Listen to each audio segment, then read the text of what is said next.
Hey y'all, it's Coach in the Fight here with a little short class coming out of the King James Version of the Bible.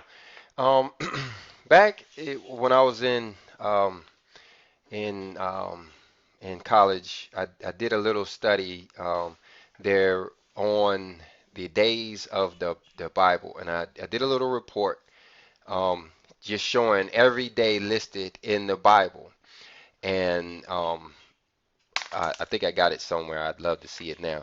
But one of the things that I learned in there is that, if you search the scripture in a way that I'm doing here, I'm looking in BibleGateway.com and I'm searching the scripture where for seventh month, 15th day.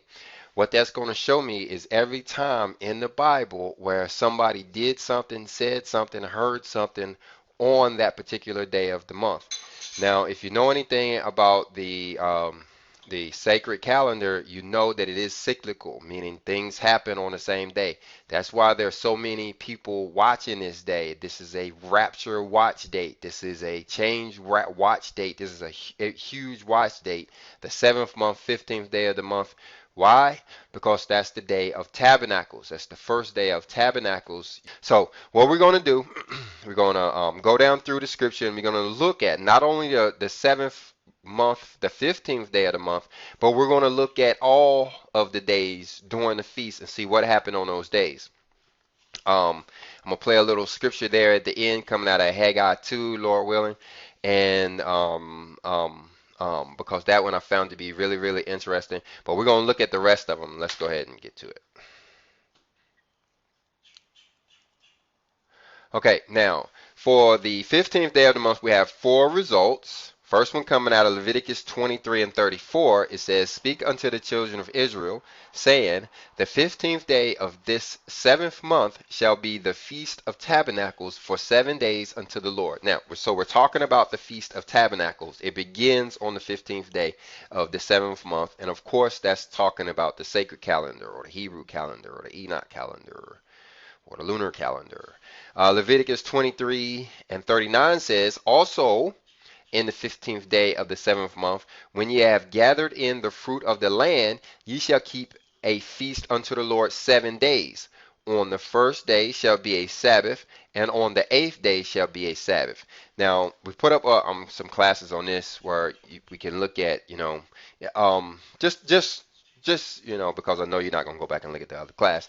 What is the difference between this verse and the one we looked at up there is this one is talking about when after you've gathered the fruit of the land.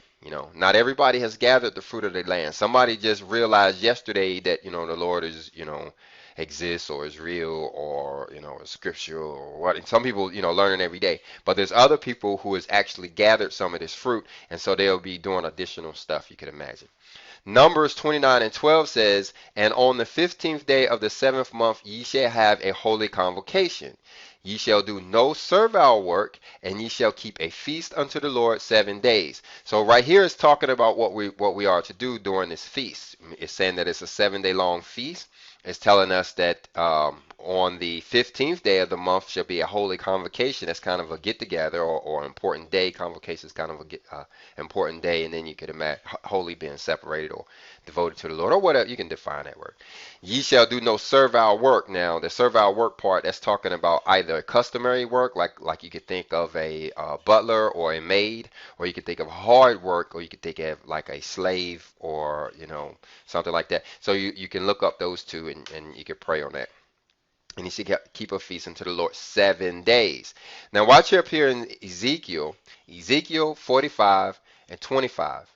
In the seventh month, in the 15th day of the month, shall he do the like in the feast of the 7 days, according to the sin offering, according to the burnt offering, and according to the meat offering, and according to the oil.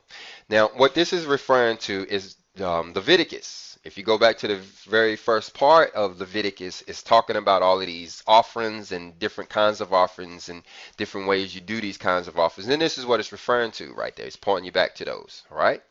For the 16th, there are 0 hits. Nothing happened in the scripture. in the King James version. Now you do have other books that you could look in, like Maccabees, and it gives a lot of dates, and Jasher and Jubilees give dates too. So you would have to look at them to be an exhaustive search. This is just the King James version, but there's nothing occurring on the 16th day of the month, and so then we're going to go to the 17th day. You can see down here where it says Bible results for 7th month, 17th day, showing 1. And that's out of Genesis. Now, this is very interesting, I thought, because it's talking about the Ark of the Covenant, and it says, and the Ark, not the Ark of the Covenant, it's talking about Noah's Ark, I'm sorry. And the ark rested in the 7th month on the 7th day of the month upon the mountains of Ararat. Talking about Noah's Ark. Now you remember that story, how they were out there on the water for a long time. I mean, it rained for 40 days, but they were out there for several more months. They were out there for at least 150 days, if not a whole year on this boat. They stayed on the boat even after the water dried up. You know what I'm saying? So, but I think it's very interesting to note that the ark rested on the 7th month, 17th day of the month. Now somebody could do a whole class in that by themselves. Somebody could do that whole class. Send me a link. You know, we got a few days to the 17th. I'll wait and see, and then I may do my own class. But let's go on. See, that was the only one that had a Genesis 4. So now we're going to let me go down here because, okay, this says 7th month, 18th day. There's 0 hits. Nothing happened on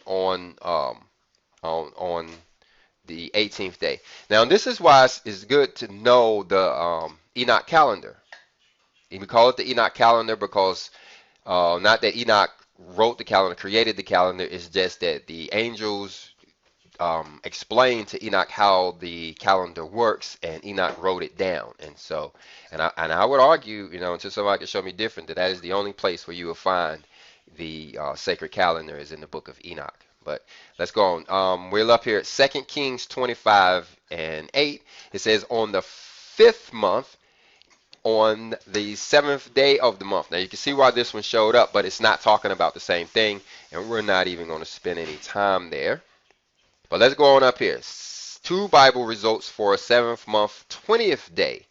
All right, 7th month, 20th day. The first one coming out of 2 Chronicles 7 and 10. 2 Chronicles 7 and 10 says, and on the 3 and 20th day of the 7th month. Now, notice how this is written here, and I should have just kept reading, but it's talking about the 3 and 20th day, right? And the reason why is because every day with 20th is going to be 21st day, 22nd, 23rd, 27th. All of them, that's the way the scripture is written. The 7th and 20th day of the month. And on the 3 and 20th day of the 7th month, he sent the people away into their tents, glad and merry in heart for the goodness that the Lord had showed unto David and to Solomon and to Israel his people. Okay, now what this is talking about, I'm about to put my fingers up and start counting, but this sounds like the 8th day celebration. Let me start counting. Let's see, 15th will be day 1, so 15, 16, 17, 18, 19, 20, 21, 22. Yeah, 22 would be day 8 actually. And so here it is, 23, where he sent them home, it sounds like. The feast is over, and so he sent them home. All right, let's look at this one right here. This is coming out of Haggai 2 and 1.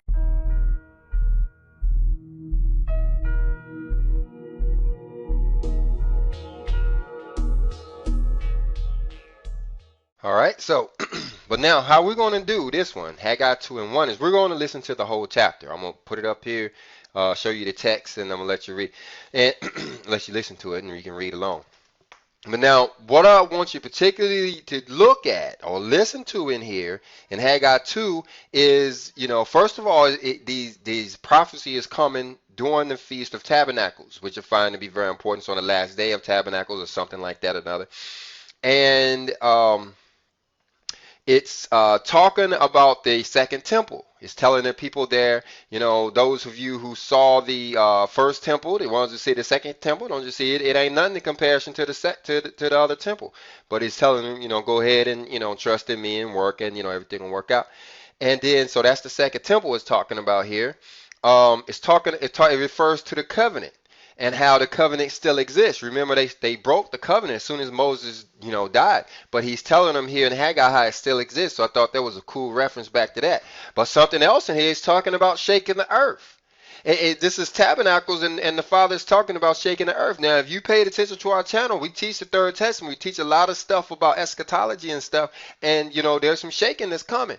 There's a lot of people out here, Rapture watching. You need to be earth shaking watching too, because that may come before the actual main event or whatever. But we're gonna go ahead and play it. We're not going to try to expound on each one of these verses like we usually do. We're just going to go ahead and play it, and then we'll open up some discussion down there in the comments about what we hear in Haggai 2. Haggai 2.